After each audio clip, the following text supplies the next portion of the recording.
Once Upon a Time in the West is more than a Western movie. It's a timeless epic that redefines cinema with haunting music, unforgettable faces, and slow-burning tension. Let's travel back to 1968 and see how its legendary cast has changed over the decades. Number 1. Claudia Cardinale. Born in 1938 in Tunis, Tunisia, Claudia Cardinale was 30 years old when she portrayed Jill McBain, the resilient widow and central figure in Once Upon a Time in the West. Her blend of strength and grace turned Jill into one of the most memorable women in film history. An interesting fact: Claudia's voice in the English version was dubbed by another actress, something that surprised international audiences years later. Claudia Cardinale passed away on September 23, 2025, at the age of 87. She left behind a legacy of over 100 films, including classics like The Leopard and 8½.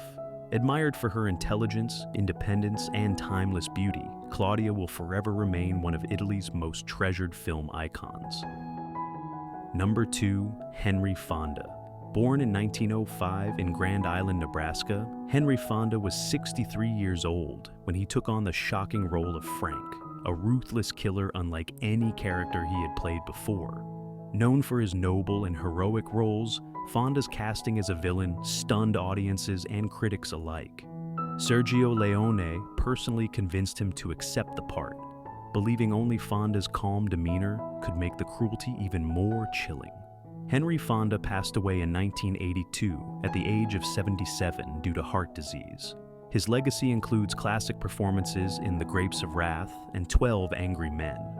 Remembered as one of America's greatest screen legends, his role in Once Upon a Time in the West remains one of his boldest transformations.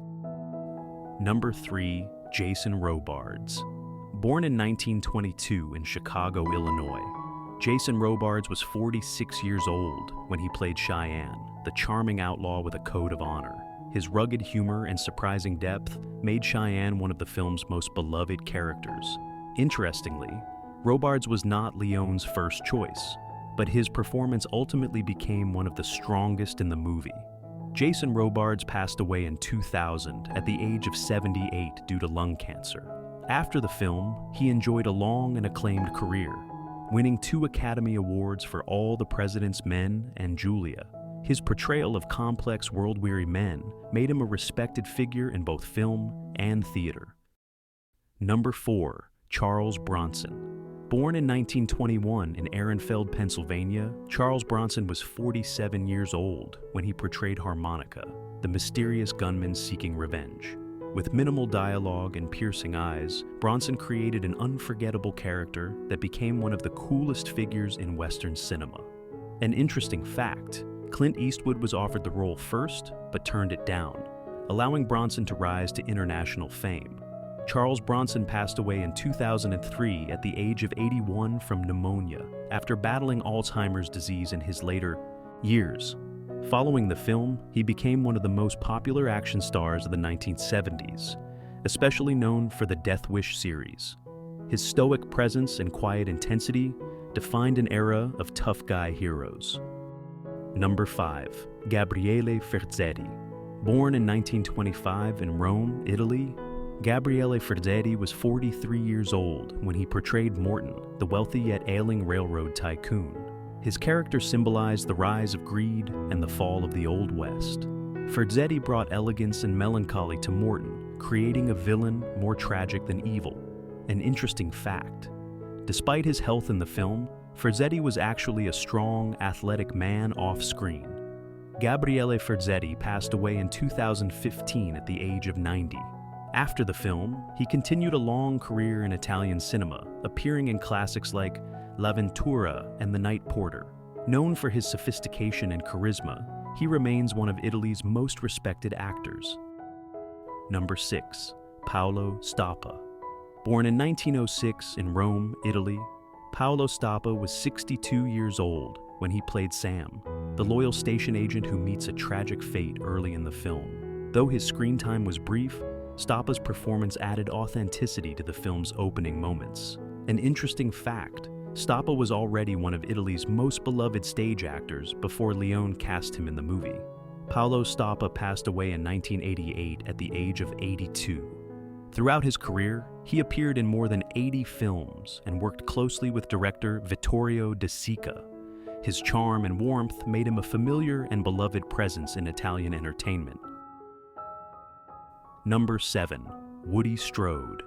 Born in 1914 in Los Angeles, California, Woody Strode was 54 years old when he appeared as one of the silent gunmen in the film's legendary opening sequence.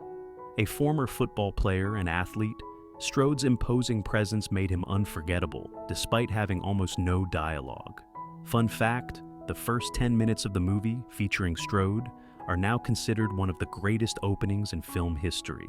Woody Strode passed away in 1994 at the age of 80 from lung cancer. After working with Sergio Leone, he continued acting in both American and European films. A trailblazer for black actors in Hollywood, Strode broke barriers and inspired generations with his strength and dignity. Number 8. Jack Elam. Born in 1920 in Miami, Arizona, Jack Elam was 48 years old when he played one of the three gunmen waiting at the train station in the film's unforgettable opening scene. His lazy eye and rugged face made him a perfect fit for Western villains. An interesting fact, before acting, Elam worked as an accountant and only turned to acting after losing sight in one eye due to a childhood accident. Jack Elam passed away in 2003 at the age of 82 from heart failure. After this film, he became one of the most recognizable character actors in Westerns, often portraying outlaws or comic relief roles. His quirky charm and distinctive appearance made him a fan favorite for decades. Number 9. Keenan Wynn. Born in 1916 in New York City, Keenan Wynn was 52 years old when he briefly appeared as Sheriff Mr. W in Once Upon a Time in the West. Though his role was small, Wynn was already an established actor known for his energetic and expressive performances. An interesting fact, he was the son of vaudeville legend Ed Wynn, and acting truly ran in the family. Keenan Wynn passed away in 1986 at the age of 70 from pancreatic cancer. Over his long career, he appeared in more than 200 films and TV shows, including Dr. Strangelove and The Great Race.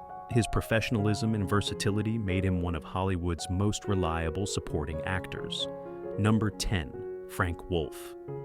Born in 1928 in San Francisco, California, Frank Wolff was 40 years old when he played Brett McBain, the doomed husband of Jill. Though his role was brief, his performance helped set the emotional foundation for the story. An interesting fact, Wolff became one of the most popular American actors in Italian cinema during the 1960s, working often with directors like Sergio Corbucci and Elio Petri. Sadly, Frank Wolff's life ended tragically in 1971 at the age of 43, when he took his own life while living in Rome.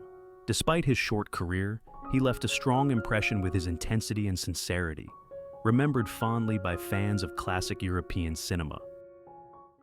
Number 11. Lionel Stander.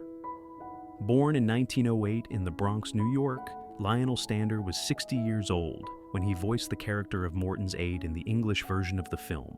Known for his deep, gravelly voice and sharp humor, Stander had a long career that included both radio and film.